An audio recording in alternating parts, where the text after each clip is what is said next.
ہوتی ہے جن کے لیے میں دو لفظ اب استعمال کر رہا ہوں، ذہین اور حساس۔ ذہین اور حساس لوگوں میں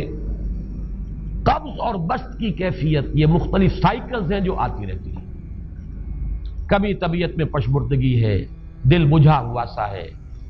کچھ نا امیدی سی ہے، خود اپنے اوپر اعتماد کی کمی محسوس ہو رہی ہے، مجھ میں صلاحیت نہیں ہے، میں کچھ نہیں کر سکتا، اب تک جو کچھ کیا اس کا بھی ہے، امنگ بھی ہے، امید بھی ہے، روشن پہلو نظر آ رہے ہیں۔ قبض کی کیفیت میں تاریک پہلو نظر آتے ہیں، مایوسی کے پہلو نظر آتے ہیں، پیسیمزم کی کیفیت، اور یہ جو بسط کی کیفیت ہے اس میں روشن پہلو۔ دیکھو یہ بھی تو ہے نا، آخر یہ بھی تو ہوا ہے، اور بھی ہو سکتا ہے، آخر اب تک میں نے یہ کام بھی تو کر لیا، آگے بھی مشکل آسان ہو سکتی ہے۔ یہ دو کیفیات ہیں قبض اور بسط کی، جن کو کہ صوفیاء کرام نے یہ اصطلاحات، یہ عنوان دیے، قبض اور بسط۔ جتنی انسان کے اندر حساسیت کی کیفیت زیادہ ہوگی، ذہانت زیادہ ہوگی، اتنا ہی یہ جو ویوز ہیں اس کی ایمپلیٹیوڈ زیادہ ہوتی ہے۔ کم ذہین انسان ہے، کم حساس ہے، آئیں گے تو صحیح ہے، لیکن یہ کہ وہ ویو جو ہے اس کا ایمپلیٹیوڈ جو ہے اس کے اندر اوپر اور نیچے کی کیفیت زیادہ نہیں ہوگی۔ لیکن جتنا یہ معاملہ بڑھتا ہے یہ جو ویو ہے اس کی ایمپلیٹیوڈ بڑھتا چلا جاتا ہے۔ لیکن نارمل انسان کا معاملہ یہ ہے کہ یہ حدود کے اندر رہے، اسی کی ایک کیفیت جو ہے ایب نارمل جب ہو جاتا ہے، یہی ہے جو جدید ہماری جو سائیکولوجیکل میڈیسن ہے اس میں اسے مینیکس ڈپریسو سائیکوسس کہا جاتا ہے۔ مایوسی ہوئی تو اتنی ہوئی کہ جیسے کمر ٹوٹ کر رہ گئی، اور اسی ڈپریشن میں ہوتی ہیں خودکشیاں، خودکشی کر جاتا ہے ڈپریشن۔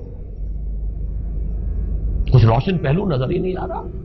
کوئی امید کا پہلو نظر ہی نہیں آ رہا، کوئی صورت نظر نہیں آتی، کوئی امید بر نہیں آتی، کس طرف جاؤں، کدھر دیکھوں، کسے آواز دوں، اے ہجوم نامرادی دل بہت گھبرائے ہیں۔ اور جب آدمی محسوس کرتا I can't face these realities، یہ commits suicide۔ یہ اور جب کیفیت ہوتی ہے انشراح کی تو آدمی خوب بھاگ رہا ہے، دوڑ رہا ہے، امنگ ہے، محنت ہے، دوڑ رہا ہے، امیدیں ہیں، اب ہر چیز کا روشن پہلو نظر آ رہا ہے۔ عجیب ہے یہ۔ اصل میں مجھے کچھ تجربہ بھی ہوا ہے، ہمارے خاندان میں بھی یہ مرض موجود رہا۔ میرے والد مرحوم کافی طویل عرصے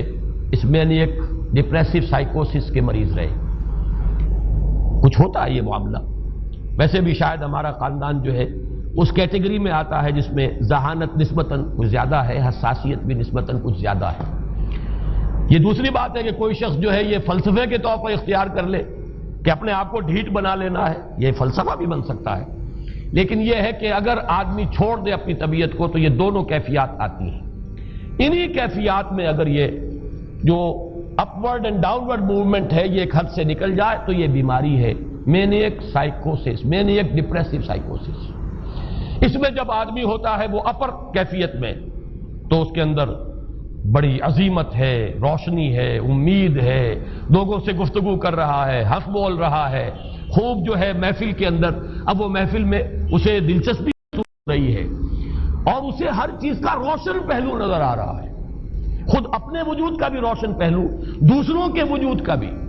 دوسروں کی بات میں سے بھی وہ اچھا پہلو تلاش کریں گے، وہ برا پہلو تلاش نہیں کریں گے۔ جب دوسری کیفیت ہے ڈپریشن کی، ہر ایک کی بات میں کوئی برائی نظر آئے گی،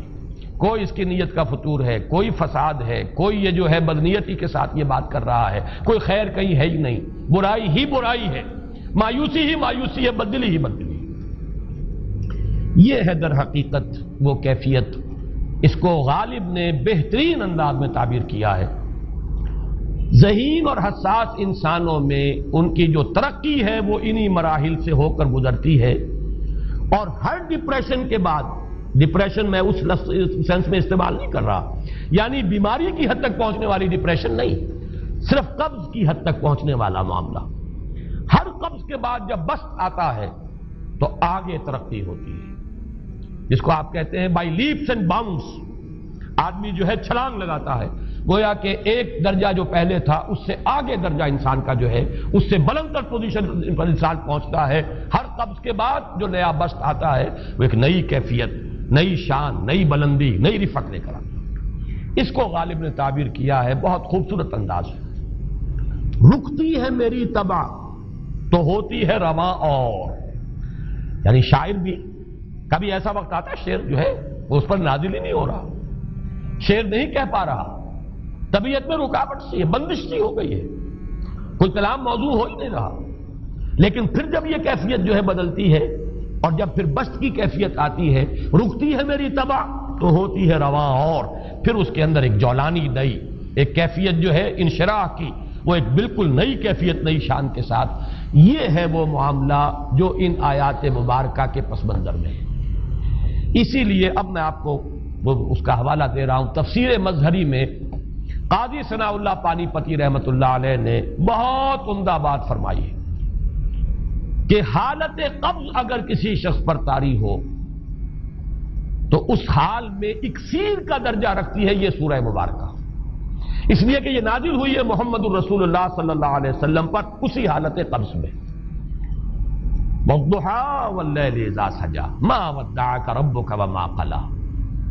وَلَلْآخِرَةُ خَيْرٌ لَكَ مِنَ الْأُولَىٰ وَلَسَوْفَ يُعْطِيكَ رَبُّكَ فَتَرْضَىٰ أَلَمْ يَجِدْكَ يَتِيمًا فَآوَىٰ وَوَجَدَكَ ضَالًّا فَهَدَىٰ وَوَجَدَكَ عَائِلًا فَأَغْنَىٰ۔ یہ تمام آیات اب معلوم ہوگا کہ جیسے موتی پروئے ہوئے، ایک لفظ قبض، اب اس میں جو بھی واقعاتی اور جو میں نے آپ کو روایاتی جو بھی پس منظر بیان کیا وہ بھی فٹ بیٹھ رہا ہے، وہ خودکشی کا معاملہ بھی آ گیا اس میں فٹ بیٹھ رہا ہے کہ بخاری شریف میں روایت موجود ہے کہ حضور فرماتے ہیں کہ میری طبیعت پر اس درجے اضطراب تھا، اتنی کیفیت جو ہے میری تشویش کی تھی کہ میرے دل میں بار بار خیال آتا تھا کہ پہاڑ پر چڑھ کر اپنے آپ کو نیچے گرا دوں۔ یہ سارے معاملات اب آپ کو محسوس ہوگا جیسے تمام کڑیاں جو ہے وہ جڑ گئی، جیسے رات کو اب آپ اٹھ نہیں پا رہے، اضمحلال ہے، اعصابی جو ہے اعصاب اس درجے متاثر ہو چکے ہیں۔ صرف یہ ایک احساسات کی کیفیت نہیں ہے، آپ کی قوت فعلی جو ہے، قوت عملی، وہ بھی اس درجے متاثر ہو چکی ہے کہ کئی راتیں گزر گئی اور آپ رات کو نہیں اٹھ سکے، جس پر کہ ام جمیل کو یہ کہنے کا موقع مل گیا کہ معلوم ہوتا ہے محمد تمہارا شیطان تمہیں چھوڑ گیا۔ اب یہ جملہ اپنی جگہ پر اس کی کاٹ ہے یقیناً، اس سے یضیق صدرک بما یقولون، لیکن وہ کیفیت جس کی وجہ سے یہ جملہ آیا ہے اس پر نگاہ دوڑائیے، اس پر نگاہ کو مرکوز کریں گے تو معلوم ہوگا ایک لفظ قبض، یہ قبض کی ایک کیفیت تھی، اس قبضی کی کیفیت کا ایک مظہر یہ ہے چونکہ یہ بھی تو در حقیقت قلب مبارک جو ہے محمد الرسول اللہ صلی اللہ علیہ وسلم کا، اسی پر تو وحی کا نزول ہوتا تھا، یہ بھی وہی داخلی احساسات و کیفیات کا معاملہ ہے، یہی بھی در حقیقت یہ واردات قلبیہ ہی کا سارا معاملہ ہے، اس کو آپ خارج سے تعبیر نہیں کر سکتے، نہ ابھی کوئی ایسے مصائب تھے، نہ ایسی کوئی مشکلات تھیں، نہ ابھی کوئی رد و قضا ایسی شروع ہوئی، نہ ابھی کوئی بحث و نزاع کا معاملہ ایسا ہوا، نہ کوئی ابھی کوئی فزیکل پرسیکیوشن شروع ہوئی، یہ سب داخلی ہی کیفیات ہیں، اور ان داخلی کیفیات کے حوالے سے ان سورہ مبارکہ کو اگر صحیح سمجھا ہے تو صوفیہ نے سمجھا۔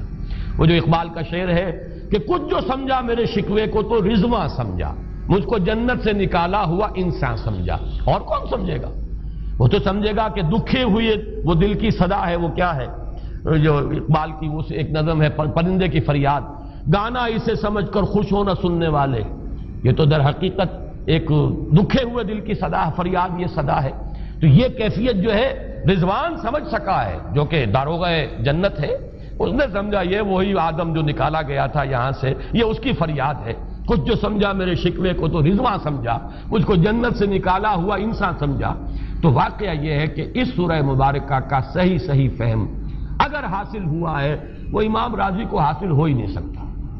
وہ عقل اور منطق کی گتھیاں سلجھانے والے آدمی ہیں، اپنی جگہ ان کی کنٹریبیوشن بہت ہے۔